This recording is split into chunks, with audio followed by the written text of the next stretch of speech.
Hi, everyone. Welcome back to Healthy Design. I figured today we finish up the foundations of health and talk a little bit about sleep. I just got through with a climbing wall session, so sorry if I'm a little chalky. Hopefully, I'm not too out of breath, too. But I think most of us know that sleep's important, yet it's hard to prioritize a lot of times. The reason sleep is important is that's when a lot of the healing occurs for our body. We're going to be exposed to different things during the day, like climbing, exercise. There's going to be some damage that occurs. There's going to be muscle breakdown from those things. But then while we repair and heal, we'll actually build up bigger and stronger and better for next time. And a lot of that occurs while we're sleeping. We also consolidate memories. And so a lot of the things that we're learning, that's when we kind of make that concrete and kind of get that wired into our brains is while we're sleeping. So that's why good quality sleep is so important. There have been other studies showing that people that are not getting enough sleep, that are sleep deprived, they tend to put on excess body fat and makes it harder to lose weight and different things like that. So a lot of times when people are having those issues and they're not losing weight, they go straight to diet. They'll cut calories even more, which could impair their sleep even more. And then they gain weight and they don't understand why. It definitely doesn't make sense from a calorie perspective, but it's a stress on the body. And so sometimes that body weight, that it can be body fat, but it can also be some water weight just from the stress and inflammation. So that's something to keep in mind. We'll talk a little bit more about that because it should be starting a little fat loss cycle or, well, program for a while here coming up soon. Try to get ready for summertime. And so, we'll document that and you can follow along and see if there's some things that might be helpful for you. But getting back to sleep, I think it's really important to try to have a routine. So have a pre-bed routine that you do. Might be like taking a bath, shower before going to bed. Brushing your teeth is definitely going to be part of that routine. And then maybe you do maybe meditate while you're lying there in bed. Just something where your brain and body knows it's time to start winding down and getting ready for bed. Our body can kind of learn some of those habits, and so it kind of respond to those naturally. And so it's a good idea to do. And also having a fairly set time for going to bed and getting up every day. It doesn't have to be perfectly exact to where it is 10 p.m. on the dot that you go to bed and 6 a.m. on the dot that you wake up, or whatever time works for you. It's just having a general time frame. So if your goal is to go to bed by 10, if you do 9:30 one night, 10:30 the next, it's still really close. It's not going to make much of a difference at all, if any. And then same thing, if your goal is to get up at 6, one day you get up at 5:30, the other day at 6:30. As far as health goes, it's not going to make a difference. If it doesn't give you enough time to get ready and get to work on time, it can make a difference there, but you're adults, you can figure that out. So having those set times can be really helpful.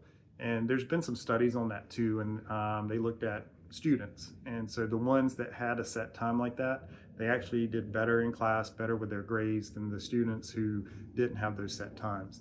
The interesting thing with a lot of those studies too is the kids that had that set time, they actually got less total sleep overall than the ones who had the haphazard times.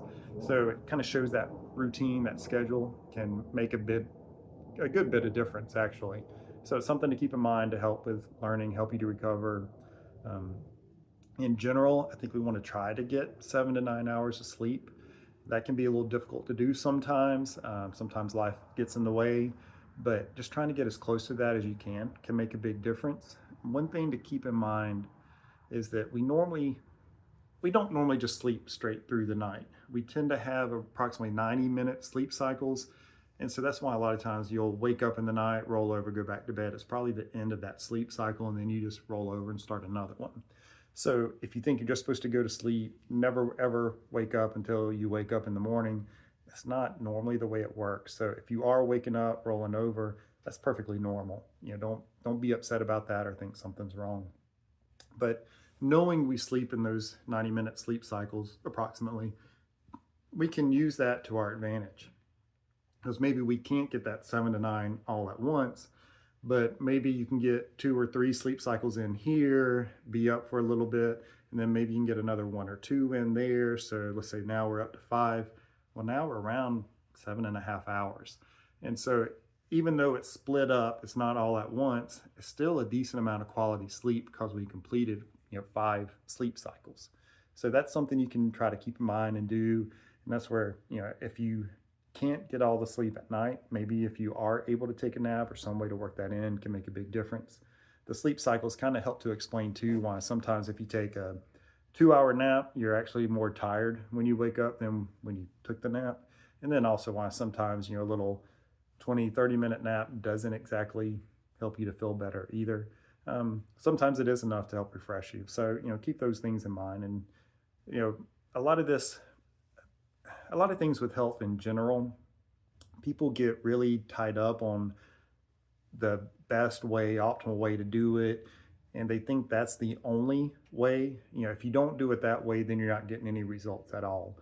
And that's not the case. So I think people spend a whole bunch of time worrying on trying to get everything done perfectly.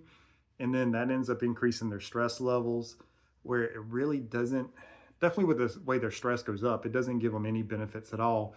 Even if their stress didn't go up and they went from this level that was good, but not perfect, to the level that was perfect, they think they're going to be up here, but in actuality, they kind of maybe go up to there. So that pursuit of perfection, it's only going to maybe add another percentage point on things. It really does not add much. If you get the big basics down and get things in a pretty good order, then you're probably getting 95 to 98% of the results right there, maybe even 99 plus. So don't worry too much about everything being perfect. Just get close to it as you can. Do what you can do and see how you feel. You can keep adding some little things in, make some minor tweaks if you need to. But again, just focus on the big basics, and that should cover the vast majority of things for you. So, some other things that can be helpful with sleep, mentioned meditation a little bit. One of the things I see quite often for people that have difficulty sleeping is a lot of times they just can't turn their mind off. They're thinking about what happened that day, what happened last week. They're worried about different things, worried about things that might possibly happen in the future and things that have already happened in the past. So it's things they have no control over, but yet they're still worried about it, still stressed about it. So their brain's racing and they're not going to be able to wind down because if you're stressed, and that's what those things lead to, you're probably going to tense up a little bit. And if you're tense, it's hard to relax and be able to go to sleep. So doing a little bit of meditation just while you're lying in bed and not worrying if you fall asleep, actually being happy if you fall asleep while doing it is a good thing. Um, One thing I actually do a lot of times is, some meditation and visualization then. So like the boulder problem I was working on today, I've done every move, but I have not done the whole problem yet. So I will just, visualize myself doing that problem a few times. I may fall asleep in the middle of that. And if I do, that's just fine. I'm not going to be upset that I didn't do my visualization perfectly. It accomplished things that I was looking for. I was able to still go to sleep and I was able to kind of see myself doing it and, try to get some of that low level firing to help ingrain some of those patterns and just remember what I need to do when I get on the board.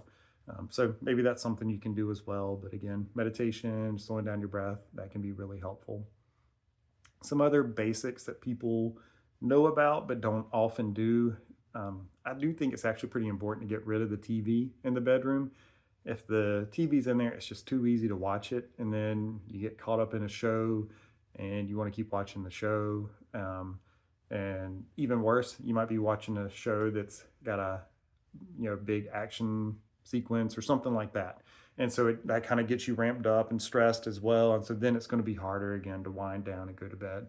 So not having that in there can be helpful from that standpoint. It can be helpful from the blue light standpoint too, because that blue light comes in, it kind of tells our brain basically that it's still daytime. And so our brain's not going to necessarily think, oh, it's nighttime, we need to go to bed now. So that's going to impact some people a lot, and other people it won't have much of an impact on them. For me and my wife, a lot of times in the evening, we do spend time watching a TV show, and it's time that we have together. I like having that time with her, and I want to keep doing it. Luckily, that blue light does not seem to impact us too much. If it does, we could try maybe the blue light blocking glasses. I do have a pair, and I've used them for different things from time to time, and they are pretty helpful. But right now, that little bit of time before going to bed doesn't seem to matter. and then I'll have maybe 30 minutes to an hour without kind of electronics and things before actually going to sleep. So I think that kind of helps to readjust from that. Um, where I have seen the blue light glasses or blue light blocking glasses be helpful is there will be some times where I just wake up really early, a lot earlier than I want to get up. Sometimes I can roll over and go back to sleep. Most of the time I can, but other times I have to get up and do something like I might have to go use the bathroom, and then that tends to wake me up a little bit. So I might try to go lay back down, and if I go to sleep, great. If I've been there for, I don't know, for a while, what seems like a while, then I'm going to get up. And a lot of times I'll, go get something to drink. I might watch TV again, which I know from the blue light standpoint is not a good thing.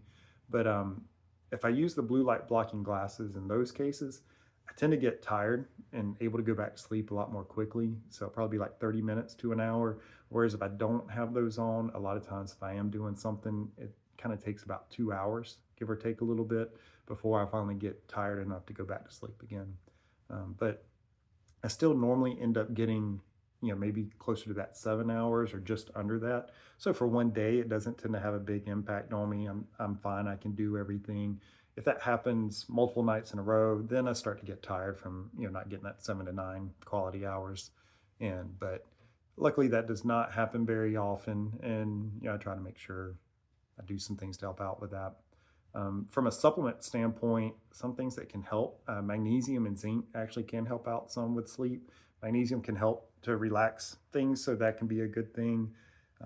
There's all different forms of magnesium. We'll talk about that another time when we talk about supplements, but any of the different forms tend to be helpful. There's some that can also help out with constipation. Some have a little bit more of an impact on the nervous system. So, there there are a lot of good magnesium products. I don't think you need to have every single one, and maybe there is one that's a little bit better for you depending on the issues you're having.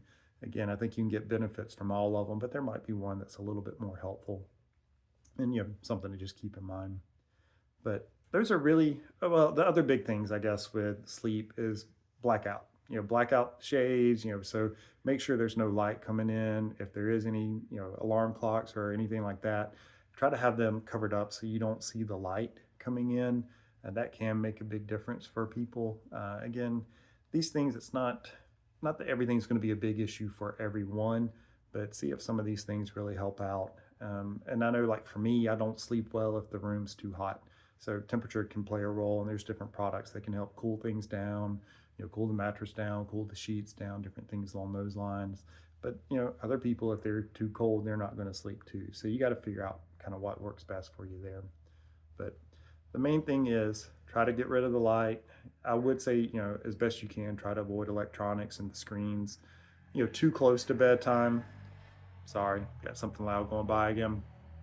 Um, you know, Make sure you're in a comfortable environment, and then have that pre-bed routine and schedule that you try to stick fairly close to. If you do those things, you're getting most of the big details when it comes to sleep, and that should help you out. Hopefully this was helpful. If you guys have specific questions, just let me know. I'll try to answer them and help you out as best I can. Until next time.